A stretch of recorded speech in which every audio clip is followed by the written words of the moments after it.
देश नीति, केवल सच्ची और पक्की खबरें। बीजेपी महाराष्ट्र में सीट शेयरिंग को लेकर किस कदर फंस चुकी है दोस्तों, किसी से छुपा नहीं है। ऊपर जो चेहरे हाथ में हाथ डालकर कमल खिलाने की बात कर रहे हैं, उनके अंदर भीषण आग लगी है। इतने हंगामे के बीच बड़ी खबर आ रही है दोस्तों कि बीजेपी के कद्दावर नेता नितिन गडकरी बीजेपी का दामन छोड़ उद्धव गुट वाले शिवसेना के साथ हाथ मिलाने जा रहे हैं। पूरी खबर अंत तक देखिएगा, आपको किस्सा समझाती हूँ। कहते हैं मोदी राज में पार्टी हो या संघ, मोदी के आगे किसी की भी नहीं चलती। अगर मोदी जंगल सफारी पर निकले और शेर ना दिखे तो ड्राइवर को सस्पेंड कर दिया जाता है। और पब्लिसिटी दूर की बात, उनके फोटो फ्रेम में भी कोई घुसने की कोशिश करे तो बड़े से बड़े नेता मार्गदर्शन मंडल के हवाले भेंट चढ़ जाता है।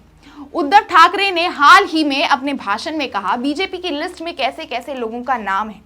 कृपाशंकर सिंह जो कांग्रेस से बीजेपी में शामिल हुए, उसका भी नाम है, लेकिन नितिन गडकरी जैसे नेता जिसने अच्छा काम किया, उसका नाम नहीं है। माना जा रहा है कि नितिन गडकरी का इंडिया के साथ जाना तय है, क्योंकि मोदी जी नितिन गडकरी के कामयाबी से बिल्कुल खुश नहीं है।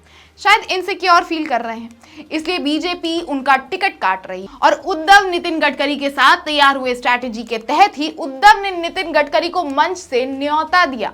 वहीं इंडिया अलायंस के बाकी साथियों ने भी उद्धव के इस निमंत्रण का स्वागत किया है और सबने हरी झंडी भी दिखा दी है। न्योता के साथ ही उद्धव ने महाराष्ट्र की असहमता का तड़का लगा दिया। उद्धव ने आगे कहा, गडकरी जी उनको दिखाओ महाराष्ट्र क्या है, महाराष्ट्र कभी दिल्ली के आगे झुका नहीं।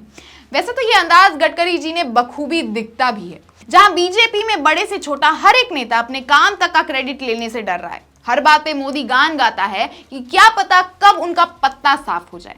वहीं गडकरी जी का अपना अलग से तेवर देखने को मिलता है। और जाहिर है कि मोदी सरकार बिना अपनी किरकिरी कराए अगर किसी एक सेक्टर में अपने काम का दावा ठोक सकती है तो वो है सड़क बनाने में, और इसका पूरा क्रेडिट जाता है गडकरी को।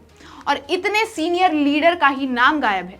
आप देखिए मोदी के कैबिनेट 2019 की तस्वीर, नरेंद्र मोदी, अमित शाह, राजनाथ सिंह और नितिन गडकरी दिखाई दे रहे हैं। हर एक तस्वीर में यही चार नेता आपको पहले पायदान पर नजर आएंगे। 2024 के लिए मोदी जी की सीट की घोषणा हो गई है। मोदी जी वाराणसी से चुनाव लड़ेंगे, अमित शाह गांधीनगर से चुनाव लड़ेंगे, राजनाथ सिंह लखनऊ से लड़ेंगे। बस नहीं हुई है तो गडकरी की। पहले भी कई बार खबरें आ चुकी है कि मोदी और गडकरी में काफी विवाद है, सब कुछ ठीक नहीं है। और अब गडकरी ने इंडिया में जाने की तैयारी की है। महाराष्ट्र एनडीए में सीट बंटवारे को लेकर लड़ाई जारी है। एक तरफ बीजेपी 37 सीटों पर डटी है, वहीं एकनाथ और अजीत बचे 11 सीटों में बंदरबाट से तिलमिलाए हुए हैं। और 24 चुनाव से जुड़े हर अपडेट के लिए देश नीति को सब्सक्राइब कर लीजिए और वीडियो को ज्यादा से ज्यादा शेयर कीजिएगा। धन्यवाद। आपका एक सब्सक्राइब हमारे लिए महत्वपूर्ण है। देश नीति को अभी सब्सक्राइब करें और बेल आइकन को दबाना ना भूलें।